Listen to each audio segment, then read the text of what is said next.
Good morning dear students, welcome back to E-Class of Science, our class. It is a continuation of crop production and management, and we have in later classes studied all the topics, that is what is a crop and classifications and its basic practices. In that we studied preparation of soil and sowing, then adding manure, irrigation and protecting from weeds. These are things we have studied in last class. Then next we are going to study the main thing, that is harvesting. That is the happiest thing, that is harvesting. We are taking the result of the whole work we have done. Then harvesting of crop is an important task. Then the cutting of crop after it is mature is called harvesting. What is meant by harvesting? We are cutting off the crop and taking the product what we need is known as harvesting. Then you can see here I have included some pictures. Here you can see a man is collecting tomato, isn't it? Then tomato is the thing that we needed. That is also some type of harvesting. Then here you can see a machinery is used to harvest. In that the paddy or wheat, something like that is harvested through this manner, and they are taking the wheat separate. That one there. Then this is the paddy. This method is purely manual. That means no machine is used. The person is cutting off the paddy crops from the field directly. Then here you can see that he is removing the result. That means he is also taking the harvest. These are all harvesting. Then in harvesting, crops are pulled out or cut close to the ground. That means here you can see that, or here you can see that the crop is cut out to the last point of ground, isn't it? Then it is usually takes 3 to 4 months for a cereal crop to mature. What are cereal crops you know? Then for that it is needs 3 to 4 months. Then harvesting, you may see that the harvesting, after harvesting the field have some waste in that. That means some may have some roots, something remaining in there. That all will be a waste. Then what do the farmers do? They will fire them. Then what will happen? The smoke will pollute the atmosphere. Sometimes they will do the plowing also. Then harvesting in our country is either done manually by sickle or by machine called harvester. You can see this is a sickle. They are cutting the crop from the field, or it is the machine used, that is known as harvester. So the machine that takes harvest is known as harvester.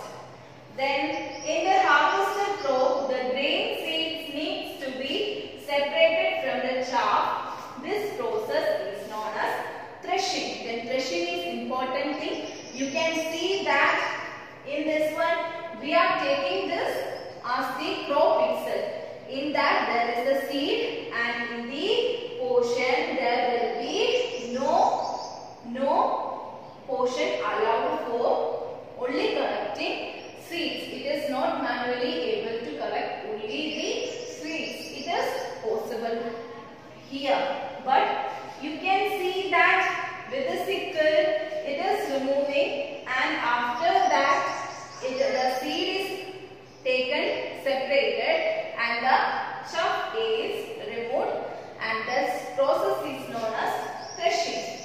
Okay, then this type of machines will do all the matters at a time. That means they will remove the crops from the field, and also they take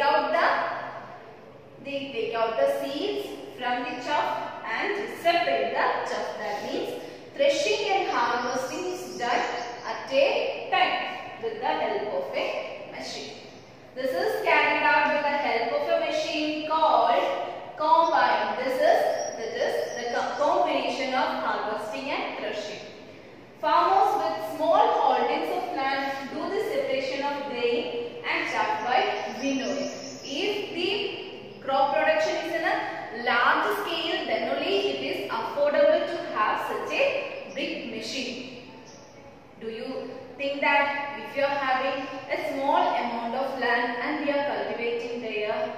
हमको हो सकता है कि बड़ा वाला machine लेकर आओ, नहीं, तो they will, if it is possible, then we can have that machine.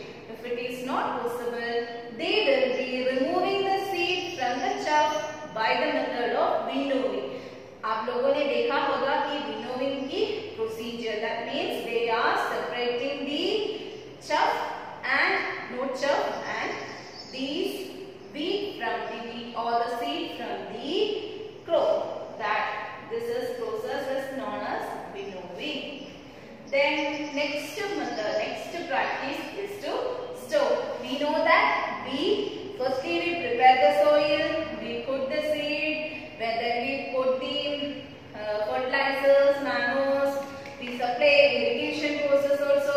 After that we protect the crop from weeds and all. Then we harvest the seed. Then if it is over, no, we should protect that seeds. That means storage, isn't it? We are keeping the seed safe. Storage of procedure is an important task. If the crop grains are to be kept for longer time, then should be safe from moisture, insects, rats and microorganisms. We know that if we want to keep it for a long time in your houses, you may be seeing that your mother is collecting a lot of wheat all together and protecting that wheat from these insects and other moistures by putting neem leaves. Isn't it? You may be seeing that. Such like we need to protect. Sometimes if we are storing a large amount, we will store this type of silos. Then the fresh crop has more moisture. If you are cutting at the fresh time, it is having more moisture. If freshly harvested seeds are stored without drying, they may get spoiled. That means if we are putting the seed as they are get from the field, they will spoil at the earliest. We should dry it and then store it. Attacked by organism, losing their germination capacity. So we should dry it and protect. Then next one is the storage process. While farmers store grains, jute bags or metallic bins. That means they protect them in jute bags. You can see these are jute bags arranged in the orders. Then or in a metallic containers. However, larger scale storage of grains is done in silos and granaries to protect them from pests like rats and insects. These are silos. They are protected such like these are jute bags or in metallic containers. Then dried neem leaves are used to storing food grains at home. I have already told that for storing large quantities of grains in big godowns, specific chemicals treatments are required to protect them from pests and microorganisms. If we are storing in large quantities, then some chemicals should be needed. So while we are in our house, when we are using this rice or wheat for our eating purpose, then what will we do? We will wash it very neatly because these chemicals may be there and they will be get poisoned. So they will be washed very cleanly and dried, and then sometimes wheat flour may be flooring given to the public. Okay. Then the other activity given in your textbook. This is to find out, make the following table in the notebook and complete it. What you want to complete? Food given and the source. Milk. Milk is also a food. You know that the little children are given only milk. Isn't it? Such like nowadays we also are using milk when in the morning or night. Then one type of food is milk. Then where did we get it? Cow and sheep goat, sheep camel, etc. Isn't it? Then next one, you can write any other type of food which is got from animals. For example, egg, or the other one fish or meat. Anything you can write, and the sources also. Okay. Then after completing this table, you must have seen that like plants, animals also provide different type of foods. Many people living in the coastal areas consume fish as their major diet. If the persons, those who eat fish, they will consume the fish and they will add in their menus. Then this process of having the food from animals, and we are growing, we are like crop production, we are producing food from these animals and they protecting them, feeding them.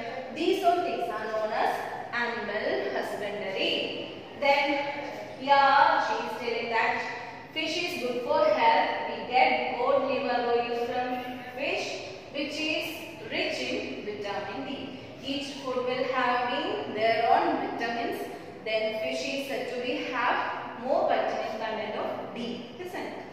Then animals reared at home. That means those animals we are sometimes you can see that in some homes they were having the cow. They are protecting cow and feeding them, taking care of them and producing milk, and they use by themselves also and send to others also. Then this is also a process of animal husbandry. In some persons will have producing eggs by growing hens. Then when this is done on a large scale, it is called as animal husbandry. Then thank you. These are all the portions for this chapter. Then